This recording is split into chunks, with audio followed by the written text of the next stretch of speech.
Hi everybody, it's great to be back at your regional meetings again this year. My name is Curtis Culwell. I work with governmental relations with the Texas High School Association. I appreciate the opportunity to be able to represent the association in Austin and other parts of the states. I'm trying not only from a governmental relations standpoint to support Texas High School Coaches Association, but a great advocate for the profession as well. I know how important it is. I know the great things that you do every day in all the sports you work with, and how you're an integral part of the overall public education effort in our state. And we have the greatest extracurricular programs in the United States and in Texas, and we have a great governing body, and want to continue to work with you in any way possible to see that that continues. Part of my role is again to keep up with what's going on legislatively, as someone that informs legislators and educates them about the Texas High School Association and the many wonderful initiatives you have. Everything that has to do with character building, that has to do with developing young men and women in your programs to be better citizens, to be able to support the academic programs, and everything you've done in terms of making the athletics safer, everything from what we're doing in football from the tackling side, everything on concussion protocol for all the other sports, and again, sports, and trying to make sure that those that are elected officials in our state understand that the Coaches Association is about kids first. Helping coaches help kids, not only in the area of academics, but in the area of growth, of character, and also in safety and health issues.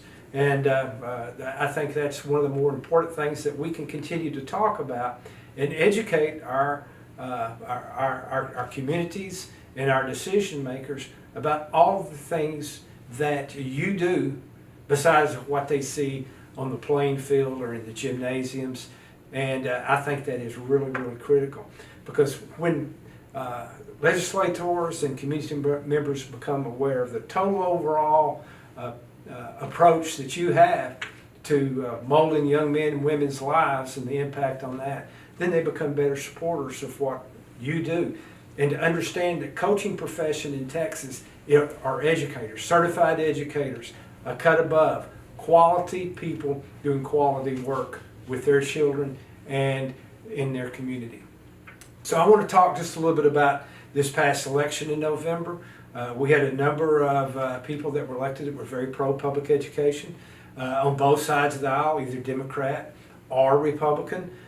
Democrats picked up about 12 seats in the House of Representatives, which to do the math, they only had 50 before, they're up to 62 now.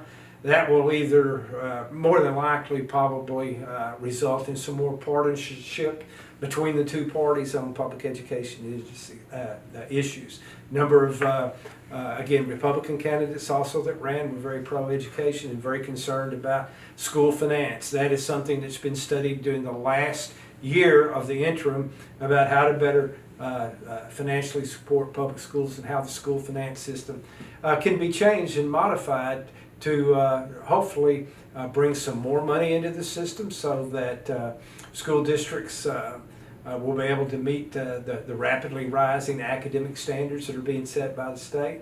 Also something to possibly help those districts that have had a difficult time meeting the recapture levels that have grown significantly, and to be able to look at some ways to be able to make sure that our system, the public school finance system, is equitable for every kid, whether it's in the Panhandle, whether it's in the Valley, West Texas, urban, rural, East Texas, all of that. It's a very big, large, complex issue. Things of that, when you distill that down, that you need to watch and are going to be important. There's going to be a lot of conversation about teacher salaries. There's going to be a lot of conversation about teacher incentive pay based upon student performance in some areas and in some school districts. Some of that will be optional, and I think that's one of the goals. We need to keep that optional for school districts to be able to choose whether they want to do that or not. I think some of the other things, of course, school safety.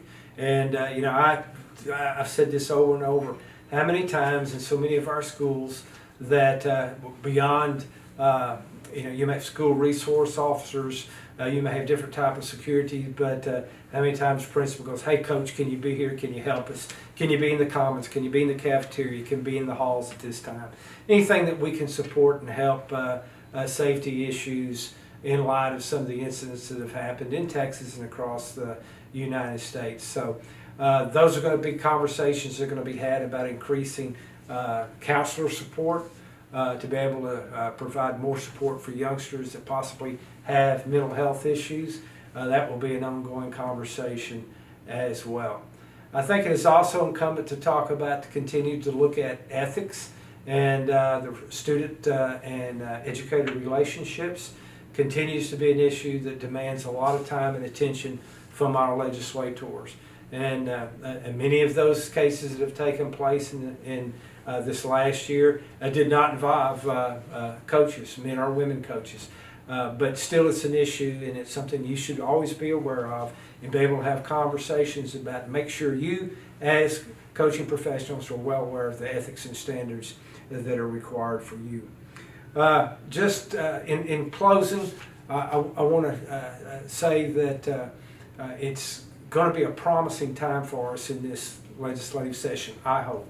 I'm more optimistic about some of the pro-education issues that are going to take place and be discussed, and hopefully finally at the end of the day some positive action. There's still going to be things that are going to be that we're going to have to watch and be vigilant about.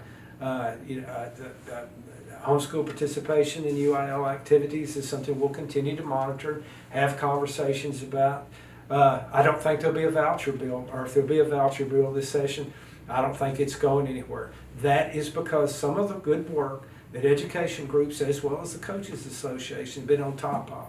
And we want to continue to stay on top of all those issues that are important. TRS, Teacher Retirement System, is going to be an important conversation, as well as healthcare, continued healthcare for current educators as well as retired educators.